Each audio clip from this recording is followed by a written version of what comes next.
The Lord be with you. And with your spirit. A reading from the Holy Gospel according to John.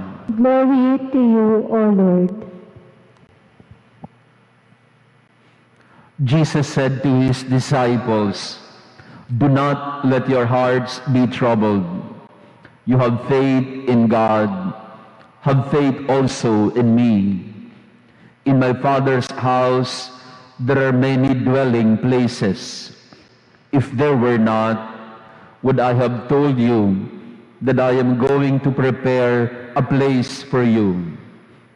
And if I go and prepare a place for you, I will come back again and take you to myself, so that where I am, you also may be. Where I am going, you know the way."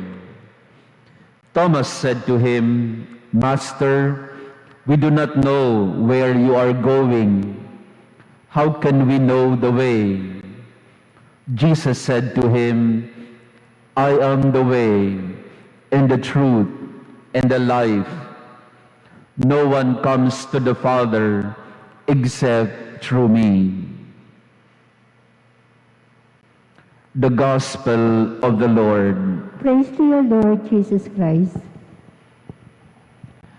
Magandang umaga sa inyong lahat, mga kapatid na nandito ngayon, at magandang umaga din sa mga kapatid natin na kasama natin sa pamamagitan ng live streaming. Pinagdadasal natin ngayon sa araw na ito ang lahat ng ating mga minamahal na yumao. Hindi tayo pinayagan na makadalaw sa mga sementeryo, pero hindi ito hadlang para tayo ay magdasal ng sama-sama at gunitain ang ating mga yumao. Kaya dito po sa ating parokya, we have some prayer stations for you all throughout the day. Meron po tayo yung Wall of Remembrance o Memorabilia Exhibit na nasa may bandang gilid. Nandyan po yung mga larawan ng mga kapatid natin na yumao, yung pong mga nagpadala. We have put them up in a wall so that you can remember them. And after the Mass, we usually bless them. Dito naman sa may bandang kanan ay nandito naman ang ating tumba. It's a sign and a reminder to us of all our faithful departed, that we pray for them and that we don't forget them. And maybe during the day, you can also light a candle. Meron tayong mga kandila na pwede nyong sindihan dito sa may bandang kanan para alalahanin ang ating mga yumao. It's a good ritual of remembering. Ito pong All Souls Day ay ginagawa natin taon-taon, hindi dahil sa tayo po ay hindi maka-move on sa ating pong mga minamahal na pumanaw.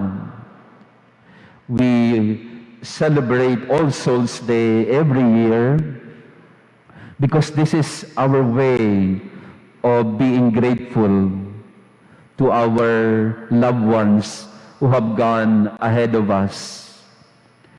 At sa ating pong pananampalataya, yung pong mga yumao, mga pumanaw na kapatid, mahal natin sa buhay, hindi naman talaga sila nawala. Sila'y pumanaw, pero hindi sila napunta sa kawalan. When they died, they did not go to nothingness. Ang ating pong pananampalataya ay nagsasabi sa atin na yung mga minamahal nating yumao, lumipat lang sila sa kabila. Siguro hindi sa buhay na kasama natin sa araw-araw, pero lumipat sila sa buhay kasama ng Ama. Kaya ito pong binasa kong ebanghelyo from John chapter 14. Ito po yung pinaghuhugutan natin, pinagkukunan natin ng ating pag-asa na ang ating mga yumao ay hindi naman talaga nawala. Maaaring sila'y nawalay, pero hindi mawawala. Pinangako ni Jesus sa ating ebanghelyo ngayon, and allow me to read it again, just to remind us, and that we would be assured that God never lies, na hindi sinungaling si Jesus. Ito ang ating kinakapitan, yung pangako ni Jesus, na sinabi niya sa kanyang mga alagad. And in John chapter 14, He tells us, "Do not let your hearts be troubled. Have faith in God. Have faith in me. In my Father's house, there are many dwelling places. If there were not, I would have told you. Would I have told you that I am going to prepare a place for you? But if I go and prepare a place for you, I will come back and take you to myself, so that where I am, you also may be." And Thomas said to him, "Master, we do not know where you are going." And Jesus said, "I am the way, the truth, and the life. No one comes to the Father except through me." Dito po tayo kumukuha ng ating pananampalataya at sa ating panalangin sa mga minamahal na yumao. Do not let your hearts be troubled. Ito yung sabi ni Jesus. Marami sa atin ay hanggang ngayon troubled pa din. Alam po ninyo, ang karanasan ng pagpanaw ng isang mahal sa buhay ay isang karanasan na hindi ho yan maghihilom o mawawala kahit kailan. No one really moves on. We always are in pain every time we remember our loved ones who have gone ahead of us. So do not ever try na sasabihin mo sa sarili mo na wala na akong pait, kalungkutan o pangumulilang nararamdaman. You will never ever reach that point. No one ever has. Bakit kaya ganon? Why can't we move on when people die? Why can't we move forward when loved ones go ahead of us? Hindi po talaga pwede. Because that basic act of longing, that basic act of desiring to be one again, that's precisely what Jesus is telling us. You will reunite again. In my Father's house, you will be in one house again. So wala po talagang panahon sa buhay natin na tayo ay makaka-move forward. Kaya okay lang po yan na kung kayo dumadalaw sa sementeryo, ganun pa rin ang inyong pangungulila at nararamdaman sa mga mahal ninyo sa buhay. It is designed to be that way. That we won't forget each other because certainly we will be united again. Kaya nga po nakakalungkot pag kinakalimutan mo na sila. Kaya nakakalungkot kapag wala nang nakakaalala sa'yo. That's the most tragic thing to happen to any one of us when no one remembers us anymore. Dito po sa simbahan, meron po tayong mga inilibing po dito, dyan, sa may bandang poste. Meron po tayong, I think, 4 na nakalibing po dyan. Yung isa ay si Miss Mir, yung isang dating teacher dito sa school. Pero yung meron pong mga nakalagay po dyan, nang pinahanap ko, burado na ang pangalan. Tinatanong ko yung ating staff, sinong nakaalala kay Miss Mir? Yung kanyang mga kamag-anak, wala na bang dumadalaw dyan? At lalo tigit nalulungkot din ako doon sa mga nabura ang pangalan ng lapida nila dito sa loob. Sabi ko, sino yun? Sino sila?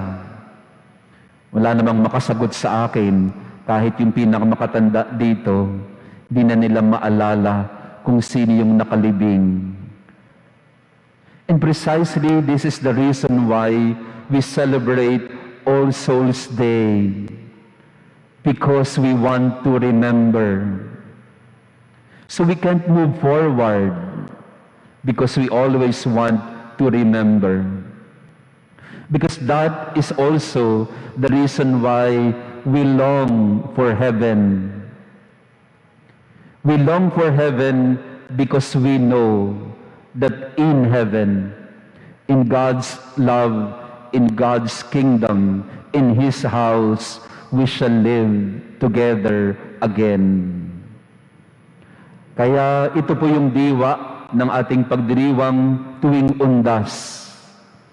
It is an act of commemoration, an act of remembering. And if the pain is still there, so be it. Nothing wrong with that, because that's exactly what we want to feel every time we remember. But remembering doesn't mean that we don't accept. Remembrance leads to acceptance.